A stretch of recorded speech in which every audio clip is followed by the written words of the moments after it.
fool, you can't escape the darkness of the heartless within the key of the kingdom of the organization of the... Welcome to Retrospective Rants, with me, Joey Huff, as your host. There's a franchise, a series, an epic, which has captured the hearts of many. Mostly by capturing other franchises that captured the hearts of even more people. That epic is Kingdom Hearts, the radical and frankly insane blending of the mouse's most beloved stories with Final Fantasy, vaguely Final Fantasy's battle systems, and some of Final Fantasy's characters. I think it's 7 and 8, because Squall's in there, right? Right? Yeah, I think so.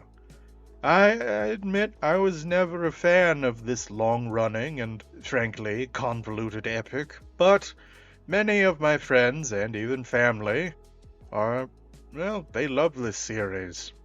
And as an outsider, I've set out to determine, in admittedly bullet point format, why so many people love Kingdom Hearts despite its ludicrous nature. Yes, it's weird. I said it's weird. I'm the Lovecraft fan, and I said Kingdom Hearts is weird. Because it's true. Alright, the first bullet point. Gotta stick with me for a moment. I'm a little tired. What was the first bullet point? A first day. Oh, anyway, actual gameplay. You know, I'll admit, it's very fast-paced. And it rewards creative use of the resources you have. You got your mana if you're gonna be magic, but you've also got all the different combo systems and such that you unlock. And you get all that by doing optional quests and exploring and fighting and grinding and all that stuff. And that's nice. I imagine the philosophy behind the gameplay is what inspired so many 100%ers today. Not all of them, but many of them, and that's commendable. Yay! Alright, what is the other one? Well, let's get to probably one of the more obvious reasons. The worlds! You get to go through all of the mouse worlds. Sleeping Beauty world, and actually there's a Lilo. I remember Lilo and Stitch was in the second one. Stitch could shoot things with lasers. That was really cool. And they also had Mulan World. I think people don't like the third one, but I'm pretty sure the third one is where you had Pirates of the Caribbean. And that looked like a pretty fun section, at least. But yes, you get to go through all of these very lovingly rendered and created iterations of all the different mouse movies. And, you know, if you're a kid who probably grew up watching a bunch of those movies and TV series based on those movies, then being able to run around and play through them is a big treat. Especially, again, in earlier games when they actually did it right. Again, I keep hearing the third one was pretty bad.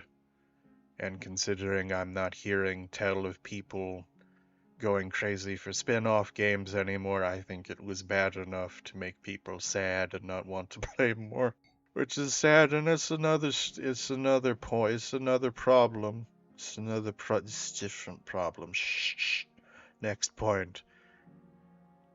I and many people, including devoted fans of Kingdom Hearts, take a lot of time to make fun of the silly story because there's a bunch of different antagonists who are different versions of the protagonists, because there's soul mechanics, because there's evil but also not really evil versions, because you have a heart but you also don't have a heart, but there's a nothing or nobody, and there's powers within each of those things, and Maleficent is doing stuff, but even she's like a puppet, or rather, no, not a puppet really, but just is being used by the main antagonist of the series, and he has a silly name. His name is Xehanort. But he also has another version, which is called Zemnis, and Zemnis is much cooler than Xehanort. I think he looked cooler in all of the promotional stuff I saw, but I don't know the full story about that. But even though it is silly, the convoluted nature means that anybody who is bothered to stick around is going to be fully invested because they have poured time and energy and their heart into understanding what's going on. And even if the quality of the story doesn't pan out, the fact that that much effort and that much energy was invested into understanding what was going on means that the fans will love it. Otherwise, their brains will explode. Alright. Oh! Fourth point, the music. Yes, some of the music is, what would you call it? Revamps or reiterations of classic themes from all of the Mouse movies. But, and this is very important, the original music, yes, I think most people will have heard it. Even non-gamers will have heard it at some point in like YouTube compilations and such. The original music of the series, well, I can't help but feel that there's a sense of belonging, like you're adventuring or you're fighting for something very precious. And it's yours, and it makes you feel like it would also protect you, whatever it is you're fighting for. The music really goes for your inner child, and one of the best things that music can do is bring out your inner child. And it does that consistently, except again in the third game, which is in Kingdom Hearts 3, which a lot of people are like, what is going on? And I kind of shrug and think, I don't know. I don't even know what this. I don't know what this is. That is it. Oh yeah. Final point for why I think people like Kingdom de Hearts, Kingdom de Sangre, Reggie Sangre, Reggie sings. Anyway, it's nostalgia. Brrr, nostalgia.